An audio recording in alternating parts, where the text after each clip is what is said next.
Well, all right, and good day, everyone, and welcome to today's session of Truly Foundation and A Course in Miracles. And I'm so delighted. My name is Oliver. I am your host. I'm your guide. I am your temporary coach.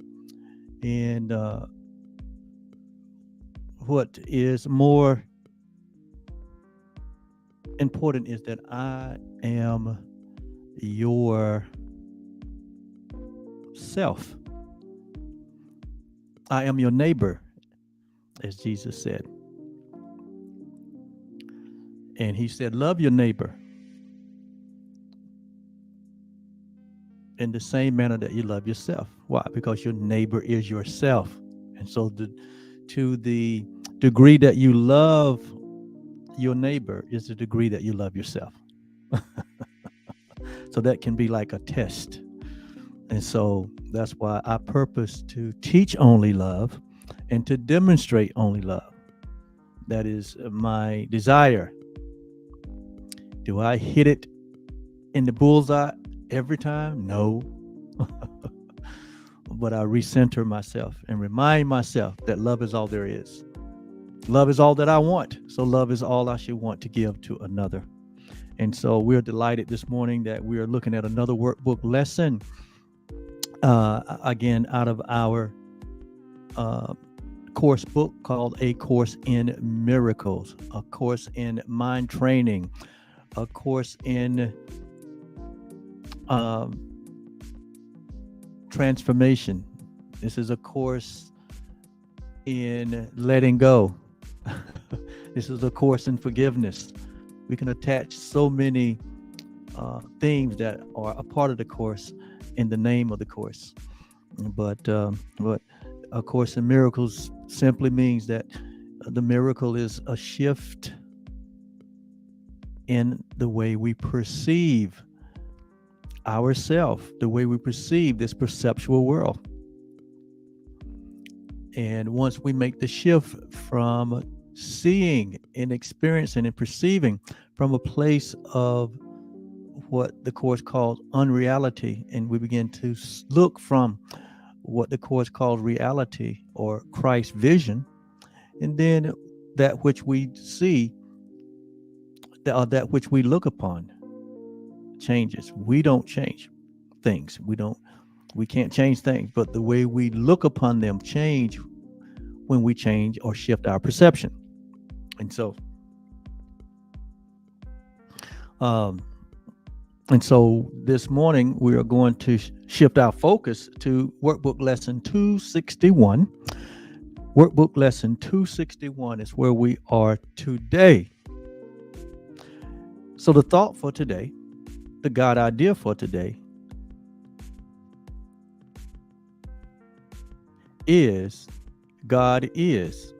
Oh, every time I read those two words side by side, I have to stop and pause. Why? Because the Course says, and we cease to speak. Because we've said a mouthful. The word God is, or the idea God is an all-encompassing statement. It covers everything. So we could really put a pin in it right there. But there's more. And God is just a recognition that in reality, there's God and there's nothing else. That's what God is mean. And like the Course said, we cease to speak. That's because there's nothing else to say. To say that God is to acknowledge the reality of the oneness that exists and nothing else. But the good news is that we are part of that oneness. That's the good news. So therefore, I am.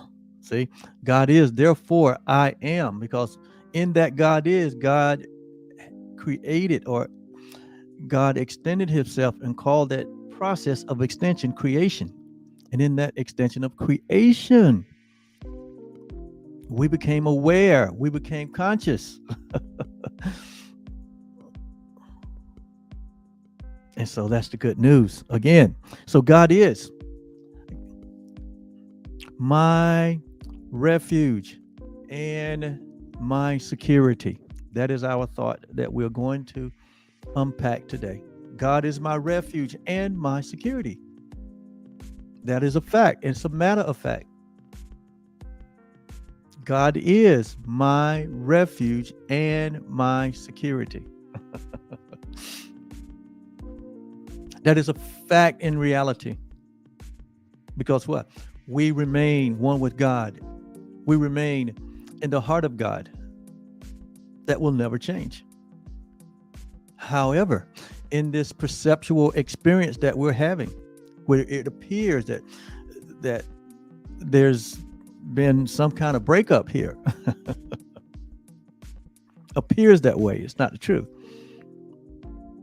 What we're doing here is bringing that appearance of a breakup, that appearance of an individual self, back into alignment or harmony to the real self, the real you, as we call it. And that reminds me, I want to remind you by use of my ticker that truly, Jesus used to always preface some of his statements that he thought that I guess he wanted to put some emphasis on it. So what he would say would be, truly, truly, I say unto you. Well, we use this word truly to remind us that it is the real you that loves you. Why? Because the real you is love. The real you is love. And so Jesus used to preference his statements when he wanted people to pay attention. Hey, truly, truly, I say unto you. He put emphasis on it. And so we can say this morning that truly, truly, I say unto you, God is your refuge and your security. God is your refuge and security. And so through this transformational process, through the renewing of the mind process, this seeming separated self, which is not, we're bringing that back home, back into alignment and harmony with the oneness that it is.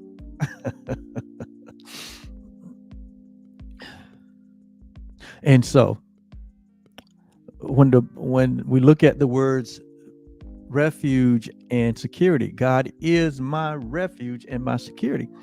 The word refuge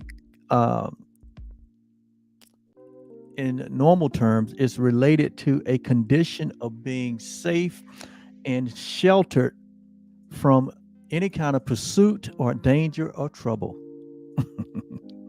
God is my refuge. So God is my place of safety, my shelter from pursuit of danger or trouble or pursuit.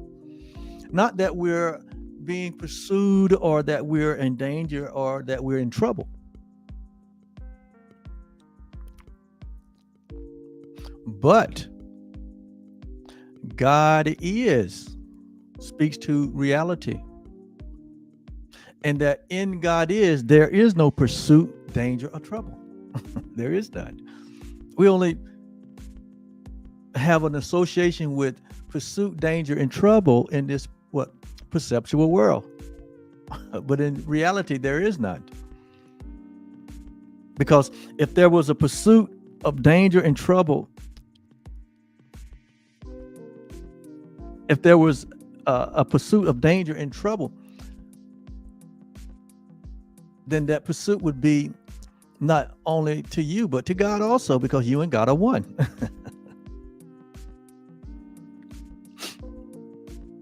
And so what is security?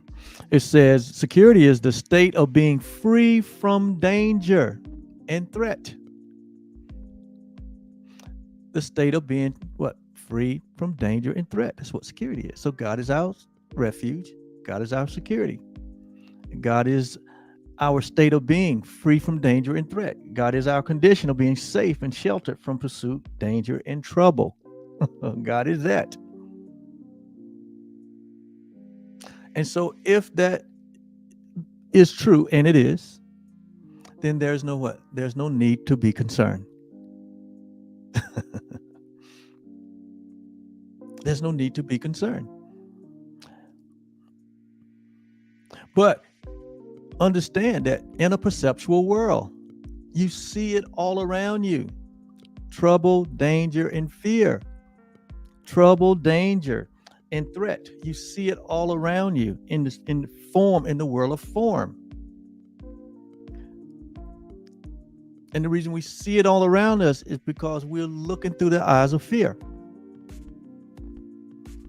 The ego thought system is telling us that we're under attack, that we're under threat, that we have an enemy.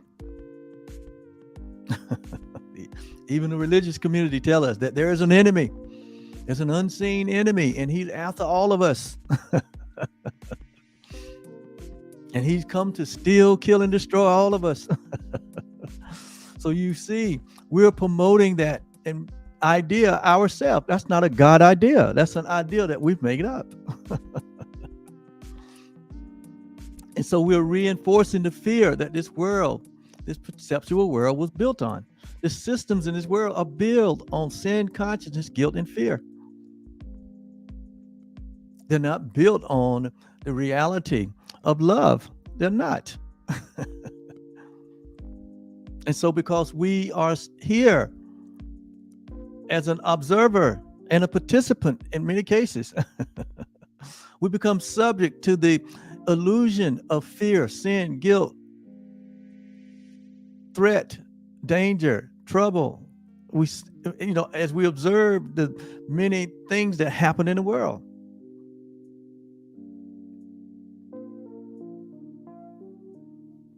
But God is saying, but the word is saying that God is our refuge and our security.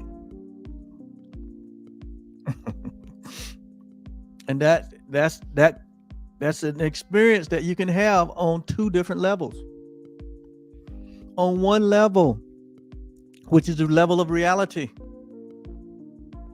our refuge and our security is in the knowing of the reality that we're one with God. On the level of this perceptual world. As our minds, as our thoughts, as our ideas are renewed, so as though we are not participating by allowing our mind to be used as as an instrument of fear, not allowing our communication to be an instrument of fear, not allowing our feelings and our emotions to be an instrument of fear, because in this perceptual world, there are laws which they call law of attraction, where in reality, if we don't allow love to have its perfect work, but we allow fear to be promoted in us, we'll attract these things to ourselves by how we think, how we're feeling, and by what we're saying. We allow fear to get down in our heart. We allow guilt and sin consciousness to get down in our heart. Then the world will reflect it back to us. What's in our hearts? What's in our minds? What's in our feelings? What's in our emotions? What's in our psychological self? The world will mirror that back to us.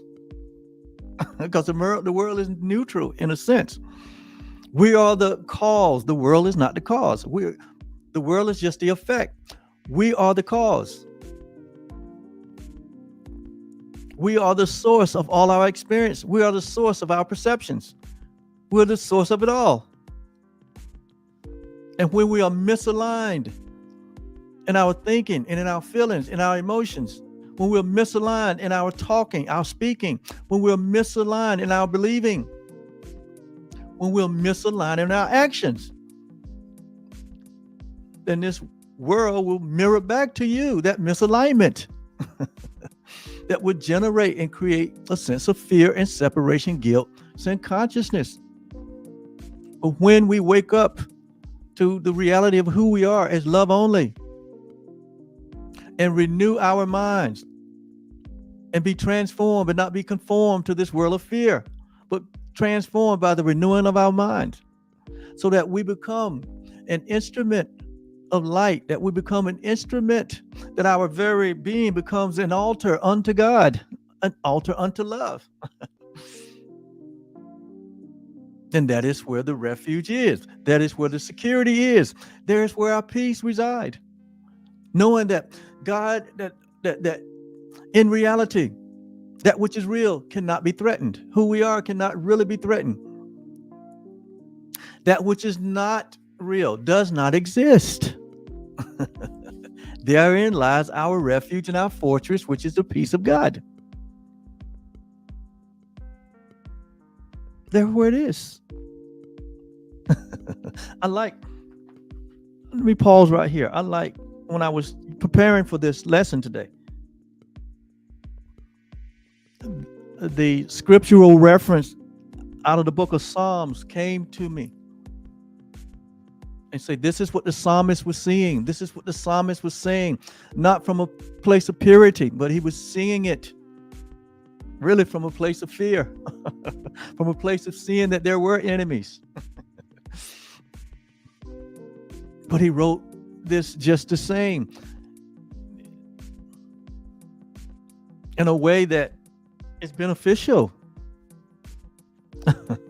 But there's more revelation now that has been added to this, because we understand now that we're not under threat. We're not under attack. We can't be. You can't attack that which is real. You say, well, what about the protection of my body? We've already just did a dissertation on what is the body. When the body is in the service of God, when it's a healthy, serviceable instrument, when it serves the purposes of God, you don't have to be concerned about the body. The body will be the greatest servant on earth for you. It serve you well. But when we operate in fear, guilt, and sin consciousness, then what we need to understand is that we're misaligned. And our minds need to be renewed. We need to be fully engaged in this process of transformation, that we be not conformed to this world, but be ye transformed. And so here's Psalm 91 and how the writer wrote it. He that dwelleth in the secret place of the Most High shall abide under the shadow of the Almighty. I will say of the Lord, he is my refuge, my fortress, my God. In him I do trust.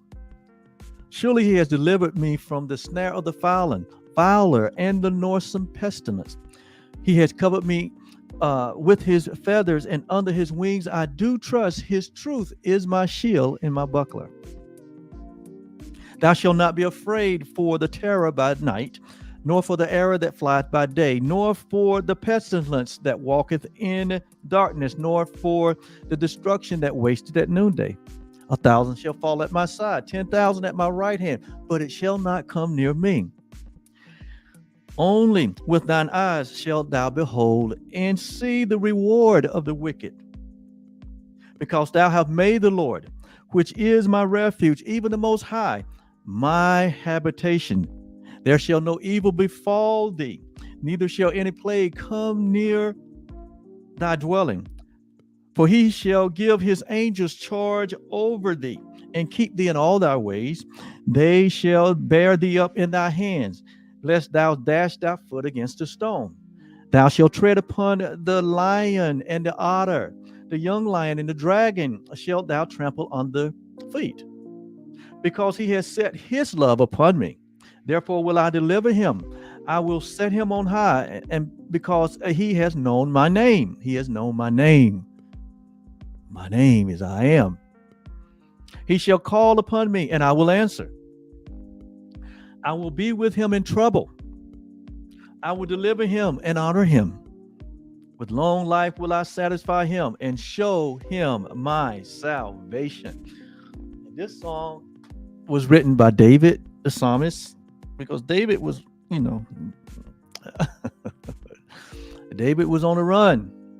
There was one after David named Saul. So David wrote that psalm to God from a revelation that he got, but he was still writing that from a place of fear, from a place of duality. And so it was though he was saying, God, just protect me. That threat is real, that trouble is real, and all the other things. And it was real for David in the dream. But in reality, there is no booger man. There is no lion, tiger, and bear after us. Remember, the basis of this course says that which is real cannot be threatened. So the real you, the impersonal you, the infinite you, the self-aware you, the you that is eternal cannot be threatened. The real you. Now, in the perceptual world, when we align our thinking, when we align our understanding to the fact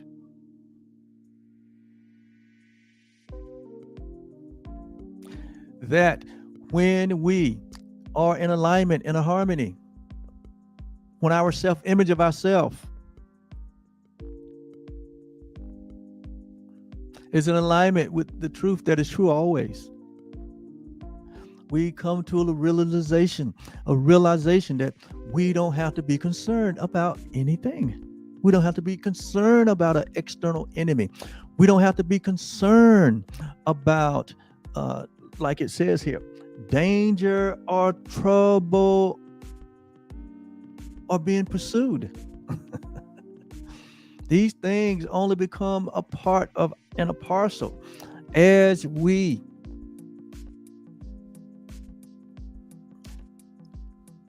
have our line in our thinking in misalignment with what the truth is.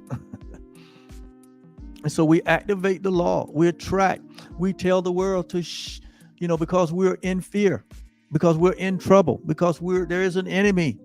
We use our thinking, our perception, and our words to attract that experience to ourselves. Like it said in the book of Job, it said the very thing that Job feared came upon him. So it was Job's fear that attracted the scenario to Job. I know what I'm talking about. I know what I'm talking about. Because there was a period in my life that I walked in fear. I didn't understand. And I walked in a tremendous amount of fear, a tremendous amount of anxiety. To the point where I thought to myself that I deserved punishment. I was undeserving of protection and of shelter. Lived in sin, guilt, and fear. And it created a fatal attraction in my life. I know what I'm talking about. Been there. But I attracted that. Has nothing to do with an enemy. Had nothing to do with any of these ideas that we have promoted and made up that put people in fear, that put ourselves in fear. There is nothing to fear. That is all part of this, what we call ego thought system. It's all a part of that which we have made up to be a substitute to reality. And it only brings on pain and suffering. It only brings on confusion, sin consciousness, guilt, and fear. But here, today's idea, God is. And where God is, there is safety, there is refuge. Where God is, there is safety and there is refuge. God is in our mind. God is in our remembrance. God is in the understanding that that which is unreal does not exist. Therein lies the peace of God. Therein lies the safety, the refuge, and our fortress. God is our refuge and our security. Your refuge and your security is not in national security. It's not in a military budget. It is not in a, it's not in our relationships or associations. It's not in our denominations. It's not in our gender or our culture or our religions. That's not where the safety lies. It's not in any of these things that we have sought safety. It's not even in the guns that you own, the ammunition that you own. That's not your safety. That's your fear. That's your fear. Safety is of God only. Even the Old Testament writer said that if the night watchman, he said the night watchman stays up in vain if the safety is not in God. We think the safety is in these systems. We think the safety is in living in a certain neighborhood or a certain community or having a certain status or having a certain amount of possessions. There's no safety in any of that. All that is fleeting. All that is part of the fear system. Safety is only of God. Yes, we can do some things in the natural to be wise. But that wisdom does not put you in a place of fear. It doesn't put you in a place of fear.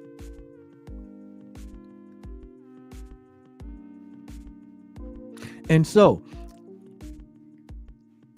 what does the lesson say here? Let's see what it says. All right. Y'all with me? All right. I will identify. Now, this is you talking, and this is me talking. I will identify with what I think is refuge and security. In other words, I will cling to what I think is my refuge and my security. I will identify with ideas that I think is my refuge and my security. I will cling to that. I will put my faith in that. Some of us got our faith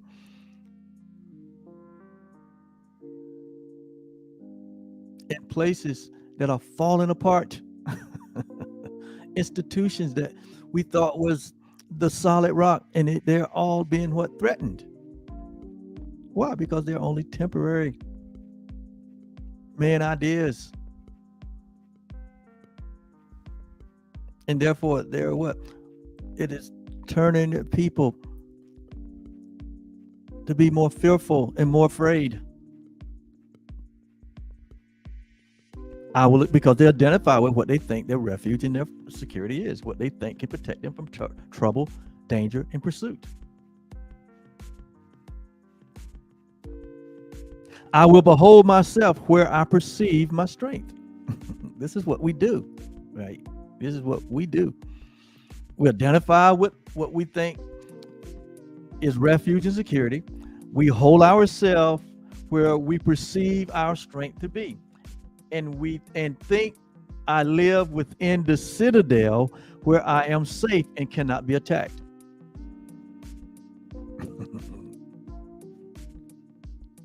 That's what we do. We make our own security. We make up our own refuge. And we ignore the reality that God is our refuge and our security. And we go and make our own. Just like the prodigal son. Somehow, some way, the thoughts got to him that what? There's a better world out from the Father's house. There's a security and a refuge out from the Father's house. There's something better. The same thing happened with Adam and Eve. They thought there was something better. They thought God was withholding something from them. And they went to make their own security. They went to make their own refuge. And that's what we all experience by coming here. Because to come here in this dream is to leave leave our state of security, our state of refuge, only to what? Rediscover it, only to come to realize that we're without it in the dream. But in reality, we're not without it because we haven't gone anywhere. When you lay down to go to sleep at night and you dream, you don't leave your bed. No, you remain right there. You don't go anywhere. You just go into vain imaginings, fantasies. And likewise, that's what happened to us. When we forget, when we don't remember that God is our refuge, our fortress. God is our home. God is our everything. God is our life. When we forget that, when we don't remember, we go out and try to make something to secure us, something to ensure that we don't become a victim of danger, because we forgot God. We forgot who we are. So here it says, we think we live within the citadel where I am safe and cannot be attacked. We build these edifices. We put security all over them. Cameras and fences and whatever we need. And I'm not saying that we should not do these things in a perceptual world where chaos is. I'm not saying that we shouldn't do these. I'm saying we should not trust in them. We should not trust in them, because where there is no trust in reality, even the Bible says that the night watchman, he stays up in vain. Because what is under attack is not necessarily what is trying to break through the gate or through security. What is under attack is your mind, to get you and us to believe that we're something that we're not. That's what's under attack. That's what's under threat. That's what the pursuit is. Our thinking, our perception.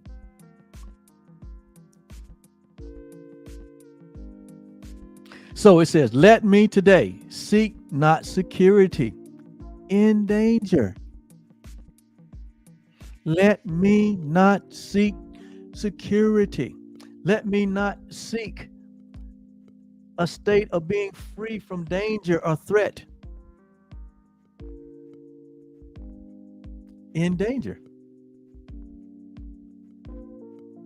Nor attempt to find my peace in murderous attacks. It's not in there.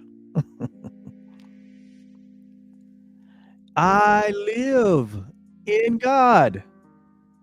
I live in love. I live in reality. And in reality, there is no threat. There is no danger. There is no trouble. There's only peace. And where there's only peace is attracted. I live in God. We don't live in fear. When you wake up to the reality of who you are, love casteth out all fear, because there's no fear in God. So if it is true, and it is, if it's a fact, and it is a fact, that we live in God, our true existence is in God, in love, in reality.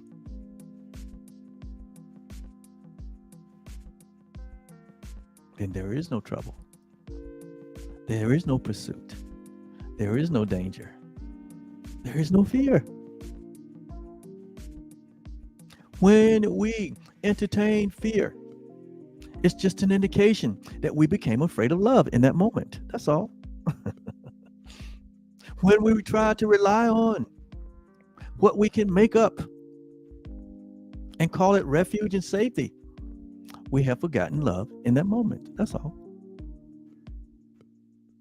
But when we affirm that we live in God, that we live and that we move and that we have our being in God, then there's nothing to fear. There's nothing to fear. Then in that moment, we realize, like the psalmist say, He is our refuge. He is our God. In Him we do trust. Surely He has delivered us from the snare of the fowler and from the noisome pestilence. From that which happens in noonday, from that which happens at night. It doesn't matter. What you see happening in the world, what you see happening around the world, that create a sense of insecurity and a sense of fear.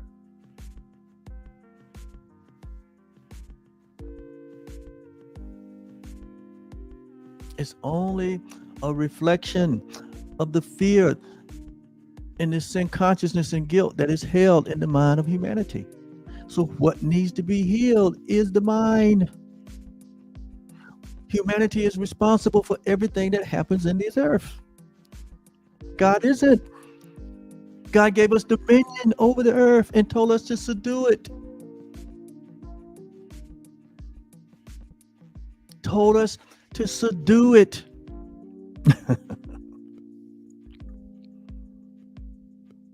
In love.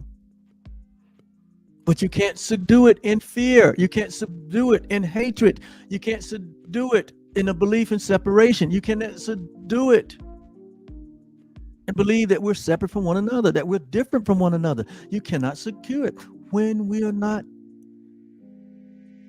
walking in the love that we are and extending and sharing the love that we are. Love is the answer again. I say it again.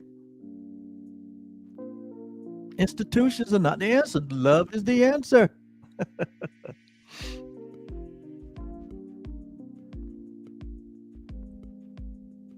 Let me today seek not security in danger, nor attempt to find my peace in murderous acts. I live in God. In Him I find my refuge and my strength. God is your refuge and God is your strength. Love is your refuge and love is your strength.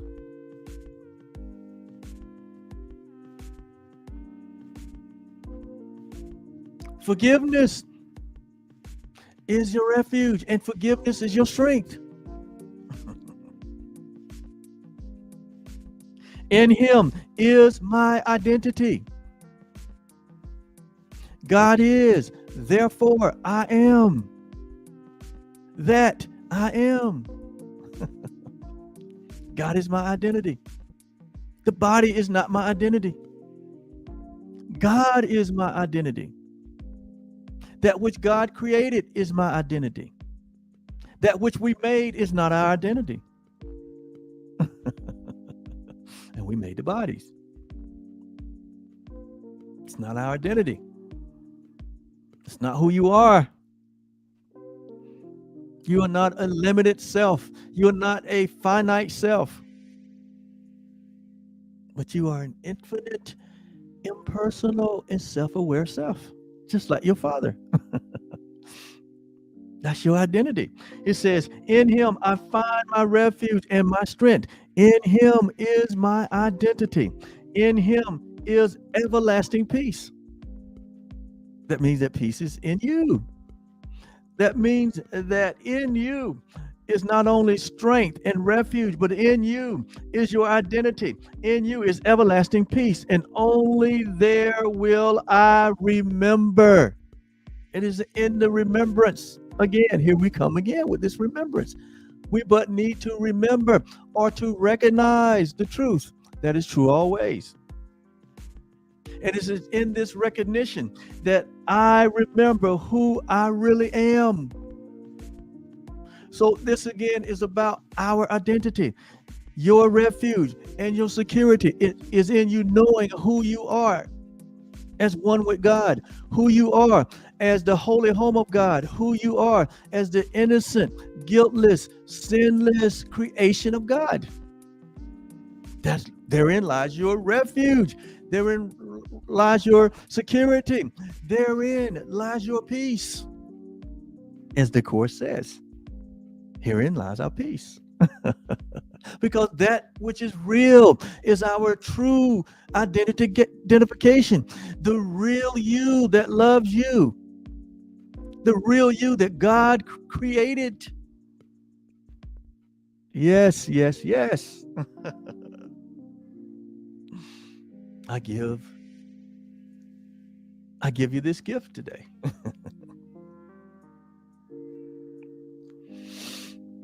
The gift of knowing, because it is in our not knowing where there is fear. It is in our not knowing where there is lack. It's in our not knowing where there is suffering and pain and confusion. But now we know. We've been here broadcasting over almost 300 days, broadcasting to you the truth of who you are, the oneness that you share with God and the oneness that we share with each other, the equality that we share with God and the equality that we share with each other. Therein lies your peace. It lies in nothing else, but therein, in your true identification, therein lies your peace.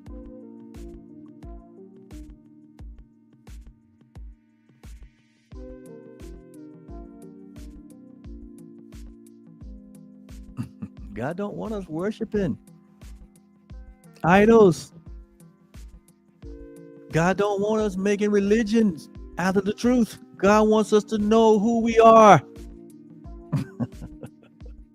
and the oneness that we share. God's not trying to get your money. Don't want your money. God's not trying to get you. God's not trying to do anything but wake you up to the reality of your true self. And I'm helping. Oh my God. So, let me finish this by saying and affirming, let me not seek for idols. That's what it says here. Let me not seek for an illusion to become my refuge and my security. That includes seeking for a God that is separate from yourself, seeking for a God that is sitting high and we're looking low. Seeking for a God that is other than who you are and what you are. Seeking for security and refuge outside of ourselves. In all the wrong places. Having our confidence, having our belief in an idea of separation and inequality, having our confidence and belief in the insane ideas of another man. In a religious system, in a political system.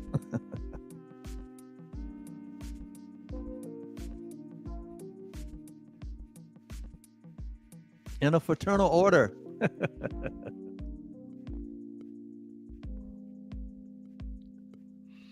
In a race, in an idea of superiority, in inequality.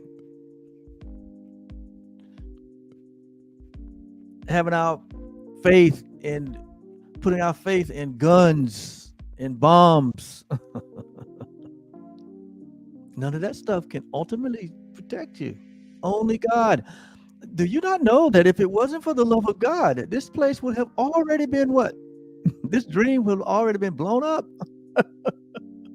If it wasn't for the will of God, this thing would have consumed itself. But by the mercies of God, by the grace of God,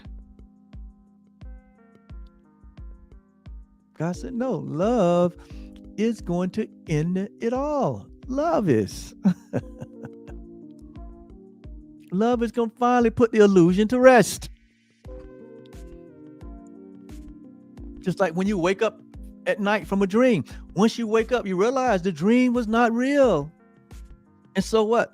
You say hip, hip, hooray, and go on about your day. You don't think about that dream anymore. It wasn't real. I was safe at home in refuge and security in my bed. It seemed real when the tiger and the lion and the bear was chasing me. It seemed real when I was falling from this tall building. It seemed real when I was being chased.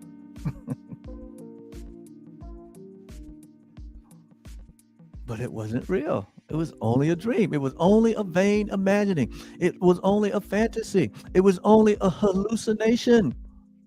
It was only a tiny mad idea that was parading itself as the truth. God is our only truth. God is our only reality. I think I'm getting a little excited. What do you think? I can hear my beautiful wife downstairs saying, Oliver, calm down.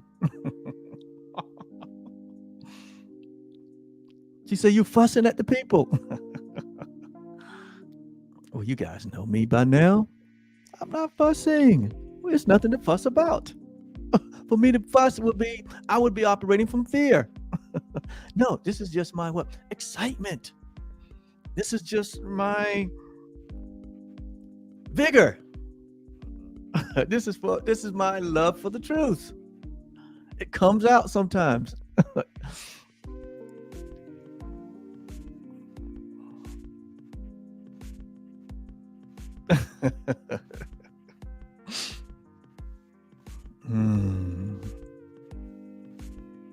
Let me not seek for idols or idolatry or idol worship. I would come, my Father, home to you today. I come on my own recognizance. I'm coming home. And not only am I coming home, when he says coming home today, in other words, we're bringing that mind that seemed to be separate and on its own and impersonal. We're bringing it into harmony and alignment with what is true. We're bringing our thinking and our perception and our interpretation in alignment with that which is true. That's what it means. I'm coming home. Because the real you has never left home. I choose to be as you created me. See, I choose to be as you created me, and not as what I made, and not as what this thought system of separation has made, but as you created me. How did you create me? Like unto yourself. So I choose to be as you created me and find the one creation who you created as myself. And when I find that one creation as you created as myself, I have discovered that it is yourself too, that we share the one and same self. It's no different. It's no difference. There is no difference. There is only equality in love. And in that knowing, in that being, that is the refuge and the fortress and the safety. That is my very own. That's where my confidence, that is where my allegiance is. In the knowing that I live and move and have my being in the only reality there is, and that is God. So God is my Father. I am your brother, and I'm your sister. I'm your brother. I'm all humanity, brother, because all humanity is God. Oh, yes. We are one. There is no separation. There's only the one. There's only love. And we teach only love. That's love. That awareness, that consciousness of the oneness that we share, that is love. The experience of that is love. And the aspect that peace and joy and happiness and contentment and fulfillment,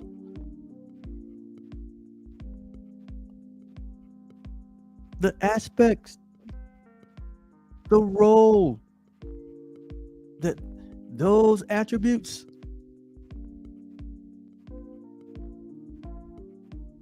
allow to be a part of our experience. How sweet it is to be loved by him. And so in conclusion, God is.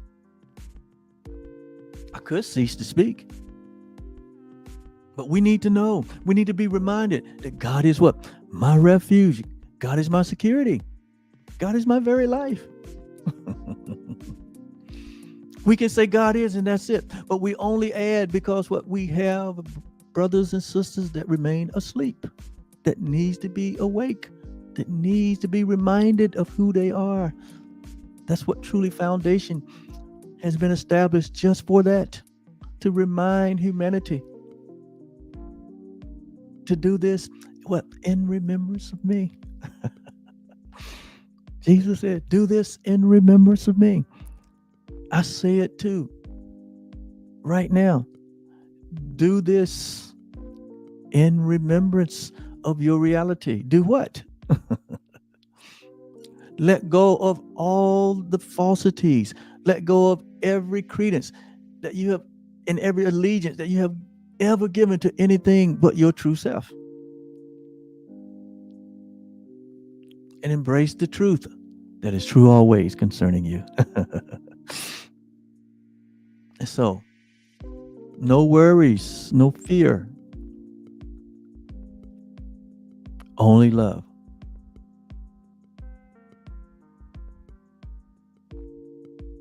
Love creates more love. It manufactures more love. It attracts more love.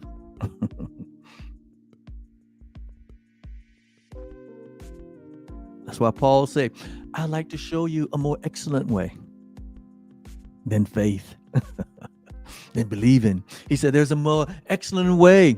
There's a higher vibration. There's a higher consciousness. There's a Christ consciousness that goes beyond faith and believing. He said, let me show you a more excellent way. He said, there is an experience. There is a knowing. There is an intimate knowing. See, when you know, you don't have to have faith, or you don't have to believe. When you know. He said, this is the more excellent way. You are in the know. That which God knows, you knows because God placed it there. You are in the know because God is not something that withhold. God does not withhold. God gave his very entire being in creation. He gave his entire being. And so the lie that God withheld something from his prized creation was a lie then, and it's a lie now. But we have become everything, and everything have become us. That's what Jesus meant. I and you and me, we are one.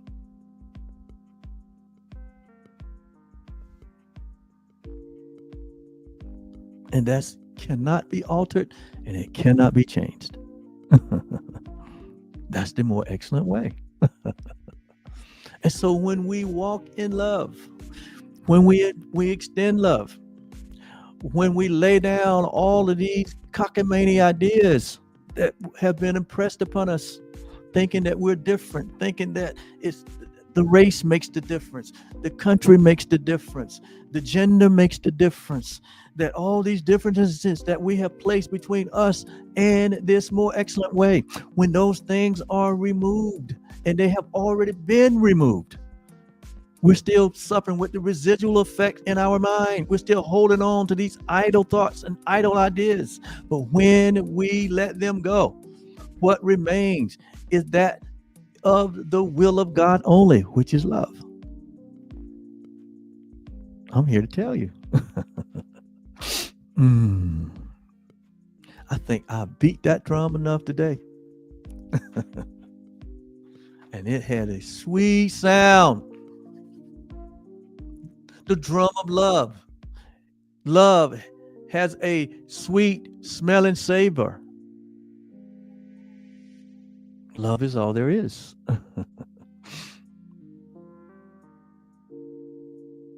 And we are the beloved of God. And we should be the beloved of one another. Therein lies the rub. To be in love and the lovers of one another. That's the excellent way.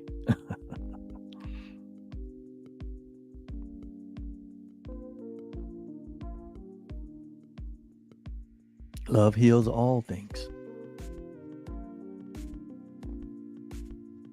Love resolves all issues.